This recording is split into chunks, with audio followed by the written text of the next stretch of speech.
Today I'm walking through a Tuvasa the Sunlit deck with a bit of a twist. This is an Enchantress deck built to win through aura-based Voltron. So if you like Enchantress decks that actually end games, and Voltron decks that don't fold to a single piece of interaction, this one's worth a look. Hello, and welcome to Really Big Hat. My name is Jared, and this is Commander Crafting. From the Commander to the 99, explaining not just what, but why. This is a series all about deck building, the part of Magic that I enjoy the most, where we slow things down, break decks apart concept by concept, and dig into the reasoning behind every choice. Here's how this video is going to work. First, I'll give a high-level overview of what this deck is trying to do, what kind of games it wants to play, and how it plans to win. Then we'll take a closer look at the Commander, Tuvasa the Sunlit. After that, we'll break the deck down into core sections, making sure every card in the list gets mentioned along the way. And then towards the end, I'll walk through a short Goldfish to show you how the deck actually plays in practice. So if you're here because you like building Commander decks, or because you like understanding why decks are built the way they are, you're in the right place. So let's start the deck overview. At its core, this is an Enchantress deck with an aura-focused Voltron finish.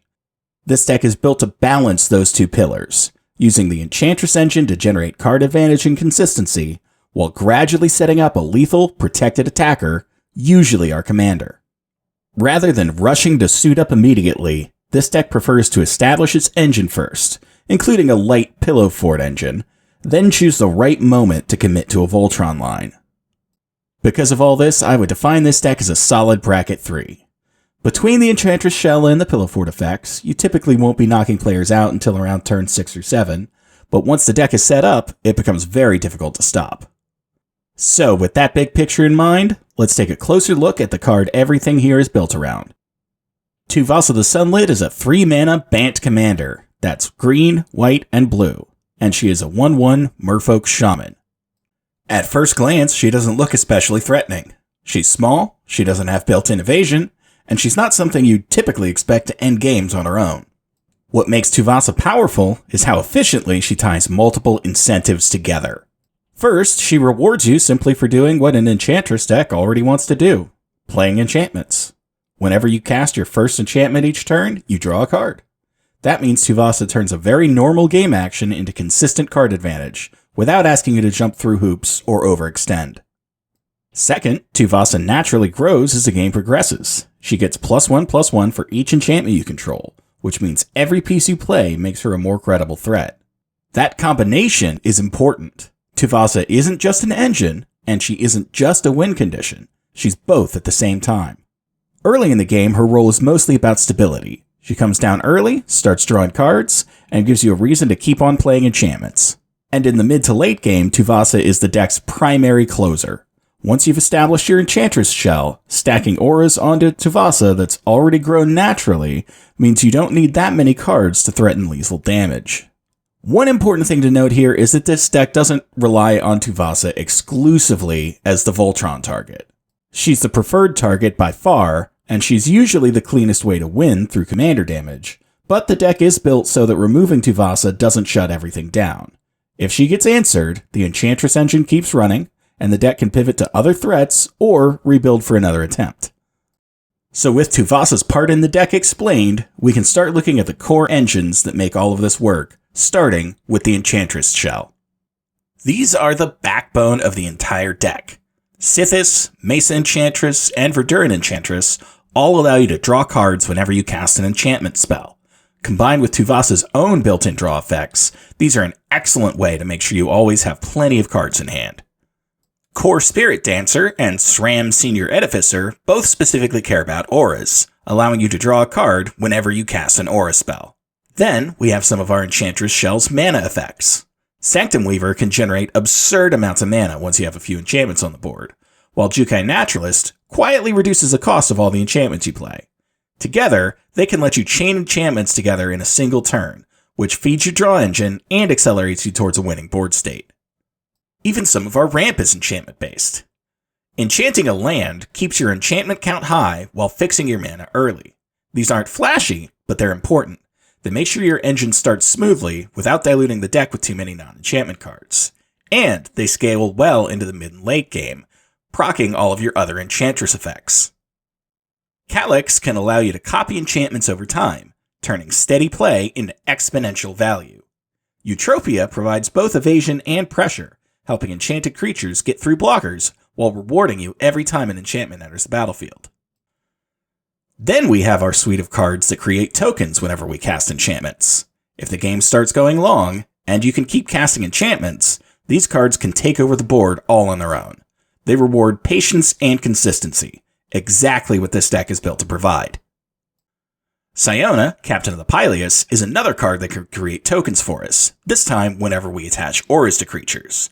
And as an added bonus, she also helps us search up an aura when she comes into the battlefield. Elevere of the Wild Court generates virtuous roll auras, and can turn any creature who's enchanted getting through with combat damage into card draw, helping the deck apply pressure without abandoning its engine plan. Estrid's Invocation is a very flexible enchantment that comes into the battlefield as a copy of any enchantment we already control, and it can switch which enchantment it is every upkeep. And finally, to wrap out the Enchantress shell, we do have Hall of Heliod's Generosity, allowing us to rebuy enchantments out of the graveyard to the top of the deck. Once the Enchantress engine is online, this deck shifts from setup to execution. The Voltron package is how the deck actually ends games, by turning one creature, usually our commander, into an overwhelming threat and knocking out opponents one at a time. First up, we have our power scaling auras. They reward you directly for doing what the deck already wants to do, playing more enchantments. In this deck, it's very easy for these to represent double-digit power for a minimal mana investment, making them some of the most efficient win conditions available. And, since they mirror an effect that Tuvasa already has, you're really just doubling down on value by attaching one of these to Tuvasa herself. Then we have a pair of auras that add both power and sustain. The trample on both ensures damage gets through, while lifelink lets you race aggressively without worrying about crackback damage. In longer games, these effects make it very difficult for opponents to stabilize against you. And as an interesting note here, Armadillo Cloak specifically has not been errated. That whenever enchanted creature deals damage you gain that much life is not a substitute for lifelink. It stacks with lifelink. It's a triggered effect. Then we move on to a pair of high-impact, color-specific auras that provide multiple keywords at once. Unblockable, evasive threats, backed up by vigilance, lifelink, or indestructibility, allow you to pressure the table while staying protected.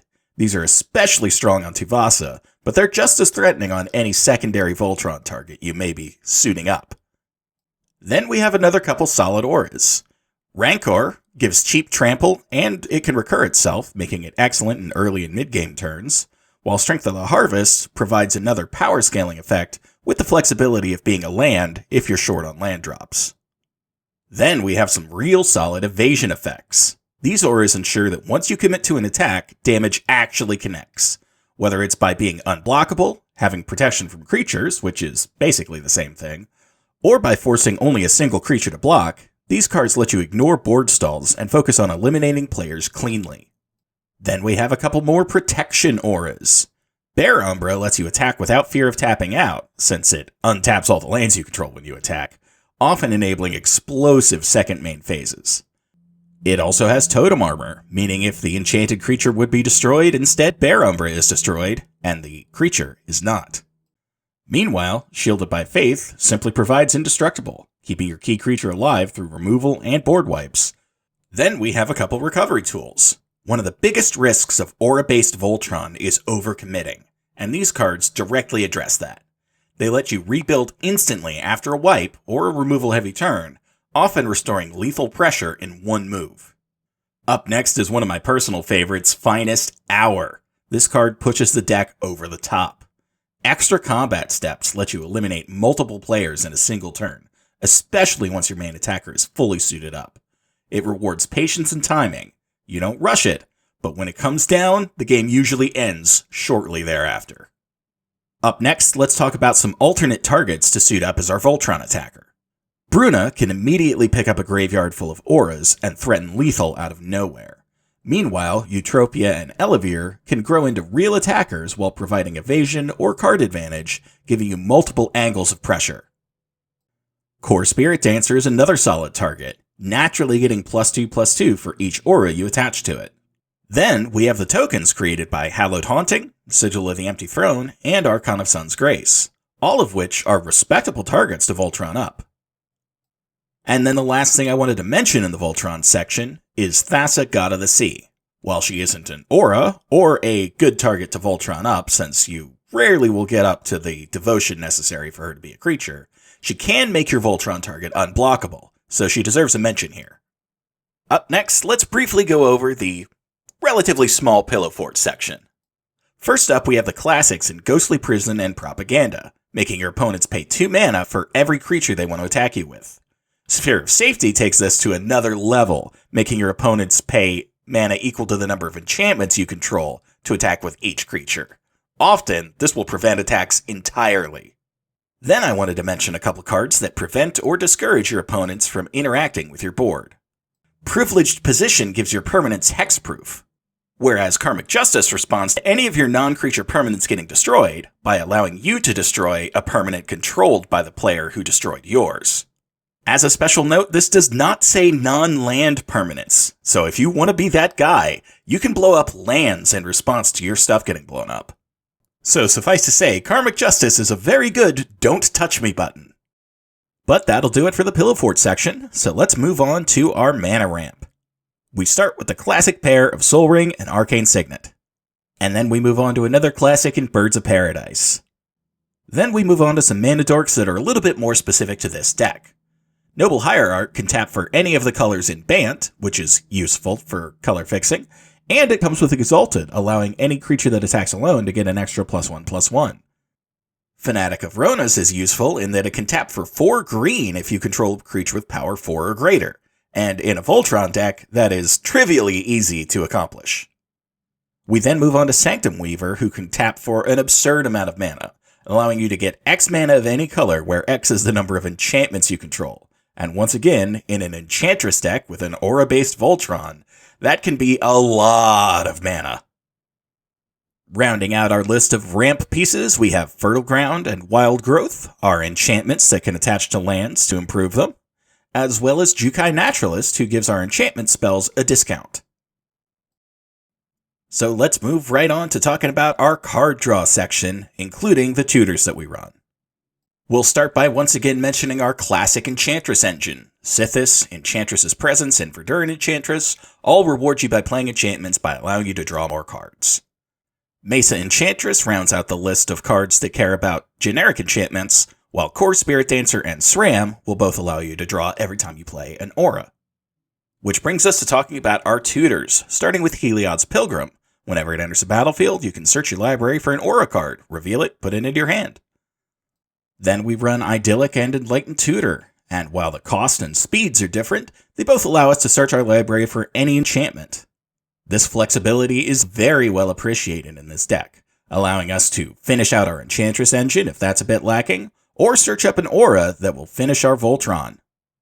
And speaking of finishing our Voltron, we also run Open the Armory. In this deck, that's going to allow us to grab any aura we want and put it into our hand. And then to wrap up the veggies of the deck, let's talk about our interaction package.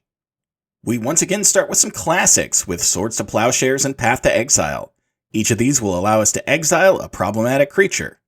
Whereas Grasp of Fate is an interesting one. It is an enchantment, so it will fuel our Enchantress engine, and it also allows us to exile up to 1 target non-land permanent from each player until it leaves the battlefield. And then, since we are in blue, we don't want to waste that slice of the color pie, so we do run a couple of counterspells.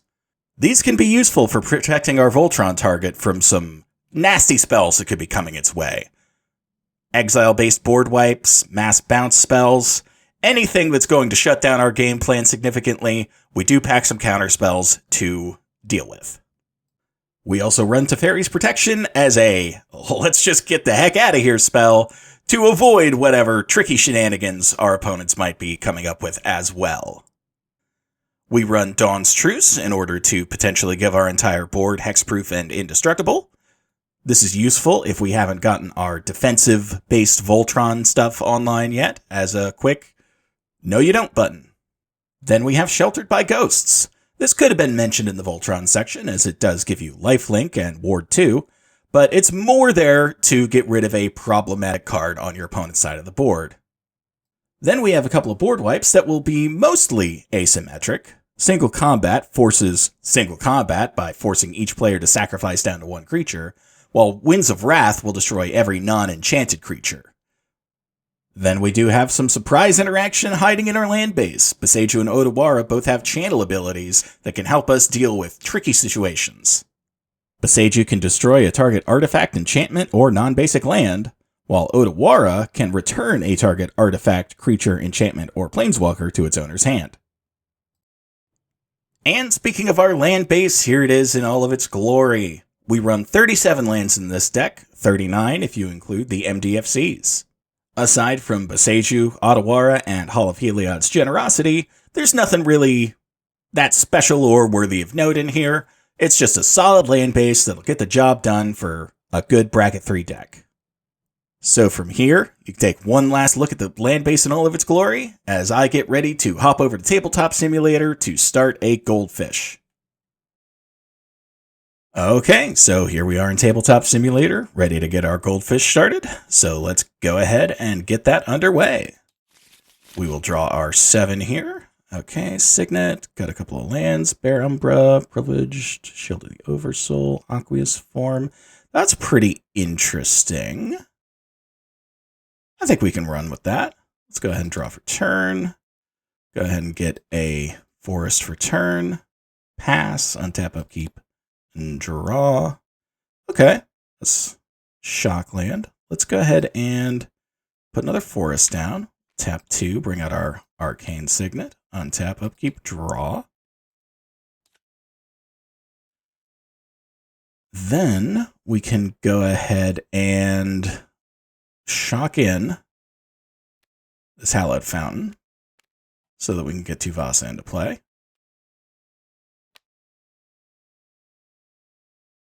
And we'll go ahead and pass a turn, untap, upkeep, draw from there. We can go ahead and play another forest here. And then we can start doing some interesting plays. I think we can actually go ahead and start with a Bear Umbra here. Put that on Tuvasa. That is an enchantment, so that will trigger her draw a card. Got a Reliquary Tower. Nice. Then we do still have the Arcane Signet in order to cast the Aqueous Form. So, Tuvasa is now getting 1/1/1 for each enchantment we control, so that's 2. So, also +2/+2 from that. So that is 1, 2, 3, 4, 5. Unblockable with Totem Armor. And whenever we attack, we scry 1. So let's go ahead and move to combat. Go ahead and attack. We will look at the top card of our deck. That is a SRAM. You know what? Let's go ahead and keep that right there. So we will go ahead and untap, upkeep, draw for turn, grab that SRAM. We'll go ahead and put down our Reliquary Tower as our land for turn. And we will go ahead and cast SRAM, Senior Edificer. So whenever we cast an aura, we can draw a card off of that. We do still have an aura in hand and the mana to cast it, so let's go ahead and do that. Shield of the Oversoul, we will put that on Tuvasa. Let's keep SRAM over here. We'll stack all of our auras off to the right of Tuvasa. So that is an aura and an enchantment entering, so we're going to draw from this, draw from that. So we will draw 2 cards. There we go, a couple of lands. And now Tuvasa also has flat out indestructible and flying. So it's flying, unblockable, indestructible, totem armor, and when it attacks, we untap all of our lands. We forgot to do that last time. But that is why we Goldfish. I am trying to go a little bit quick here so I don't drag on for the sake of a video, for entertainment purposes, but it is important to stop and say there are going to be mistakes when you Goldfish, and that's why you do it, so that you get used to the deck that you're playing, and you get used to the lines, so that you make fewer mistakes and you have a smoother play experience. But anyway, we will go ahead and go into combat, swing with Tuvasa, which is getting quite large now. We do scry 1 when that happens. So let's look at the top card of our deck. That is a Fanatic of Ronas. You know what? I'm going to go ahead and put that on the bottom.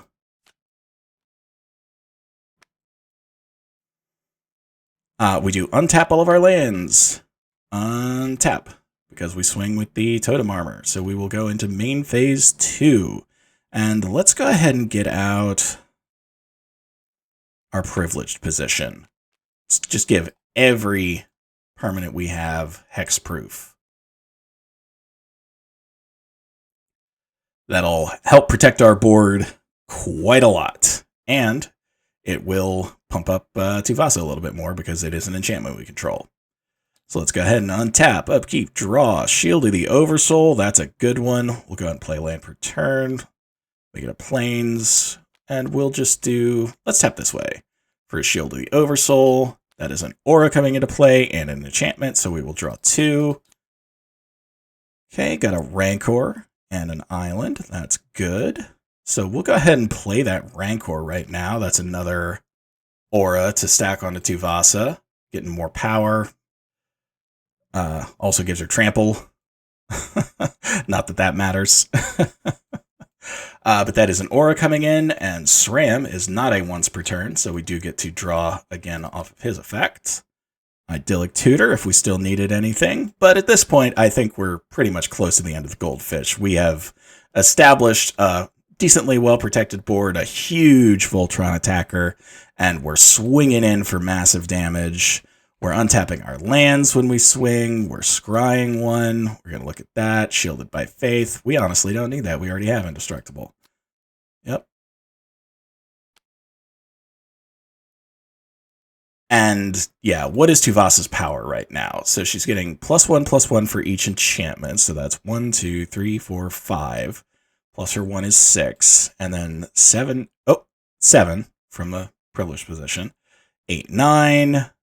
10, 11, 12, 13, 14, 15 power, and just a bevy of keywords. Trample, lifelink, unblockable twice, flying, indestructible, totem armor. Yeah, we've got a lot going on here. So I'm going to say that that is a pretty effective demonstration of the deck.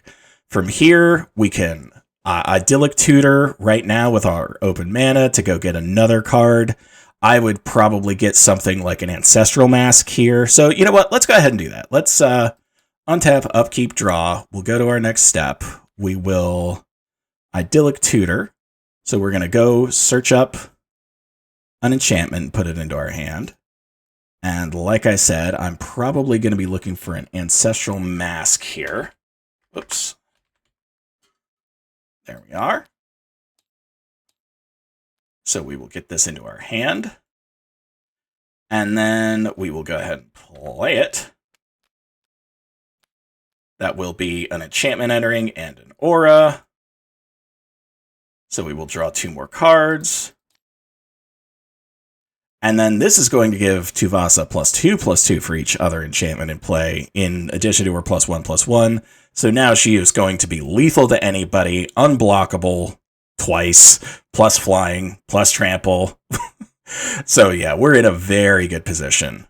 Very good position. And that Bruna that we just drew means that even if somebody manages to like farewell us, we can just bring out Bruna next turn, attach all of our, and then the turn after that, we can attach all of our auras back to her, and suddenly we have another scary attacker. So yeah, we're in a pretty good position here.